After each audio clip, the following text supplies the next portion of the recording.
I just read somewhere that the average car payment is $733 a month.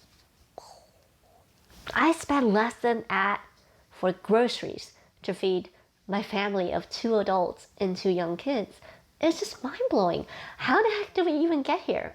Well, there's actually a couple of things that I do want to go through today. And you know what? This is one of the areas where we can truly blame COVID. So let's rewind to the year 2020. COVID had just invaded the world and we're all suffering and everything is shut down and we were all told to shelter in place, even though we didn't really do that. When COVID happened, car manufacturers had to shut down their plants because A, their employees got sick, and B, they also couldn't necessarily get all their supplies from their suppliers in time because their suppliers also had plants and people got sick, etc. This led to a huge, what's called now a supply chain mess, and that meant fewer cars were being built and fewer cars could be built because not all the materials were in place. Two things happened. Car prices went up because there was a crunch on supply and people were buying up all the available cars. They didn't need as much discounts and incentives that car manufacturers would normally give out to sell all the remaining cars. Then used car prices also went up because now that new cars were not available, everybody was trying to buy a used car and used car prices went up. And so what this created was a impression from consumers that, oh my gosh, car prices are just going to be really high because there's not enough cars to be around. We gotta pay that price. And car makers loved it.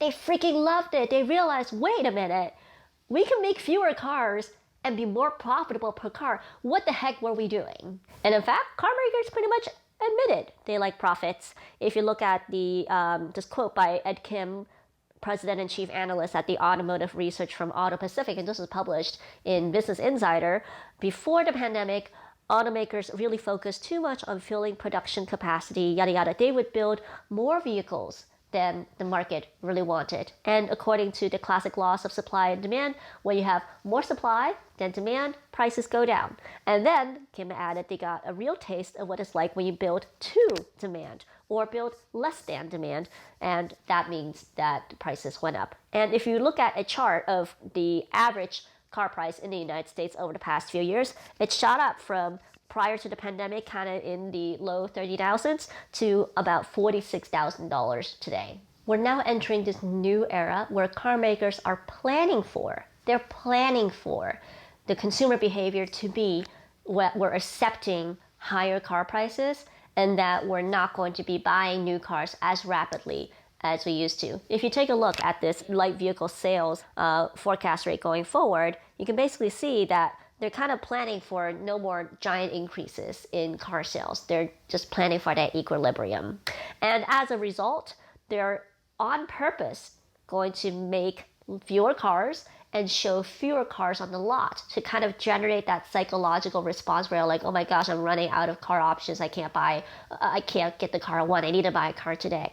In fact, if you look at the US light vehicle inventory in June of each year, it shows that, well, during the pandemic, 2021 and 22, that those lower numbers were due to the supply chain disruptions. But if you look at the 1.9 million number in 2023, there is no reason today why the car makers can't get up to the full capacity of, say, like a 2019. They are on purpose keeping fewer cars in the lots. And they're doing this basically literally by planning downtime into their factories. It's too costly for them to shut down factories, but they can run fewer shifts and plan for more downtime and plan for making fewer cars. So until the car making model changes significantly again, I'm not wishing for another pandemic. Trust me, I don't. This is what you should do going forward.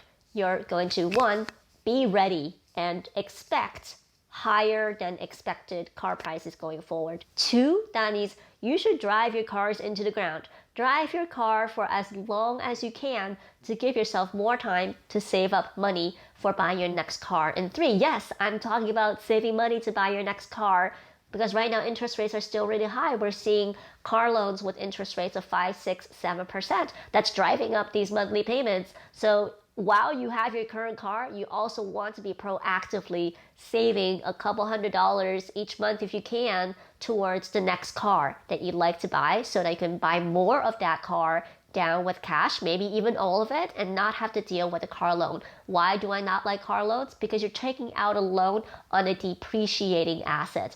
Short of another pandemic, once you buy a car and drive that off the lot, it's going to fall down in value while your loan costs more than the price of this car that you would get for if you resold the car. So it's a really bad idea to take out a loan on a depreciating asset. Personally, myself, I prefer not.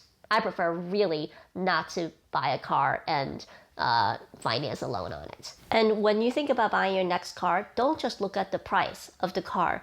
Also look at the maintenance. Car manufacturers are also shifting more of the cost of ownership towards the maintenance end, like selling you those Toyota Care packages, for example. And so you want to look at the total ownership cost of a lifetime. You want a good car that performs as you like, but you also don't want to pay hundreds of thousands of dollars over the lifetime of a car to make sure that it runs. So I personally would recommend that basically in a few months leading up to your next car purchase, buy a subscription to Consumer Report. See how beat up ours is? This is actually our own Consumer Report. They have lots and lots of reviews on cars. It's totally unbiased because Consumer Reports makes most of their money from consumers like you and me purchasing a subscription to this magazine. They'll talk about, they'll rate cars based on their safety, their maintenance, things like that. Really important stuff. Buying a car is now a $50,000 decision, and with inflation, I could potentially see it be a $100,000 decision in our lifetime, and this is not for a crazy rich person. This is for an average car. So do your research, put time into it. Don't just buy on gut instinct or feeling. Make this a rational, math-driven decision. It will make you happier in the long run.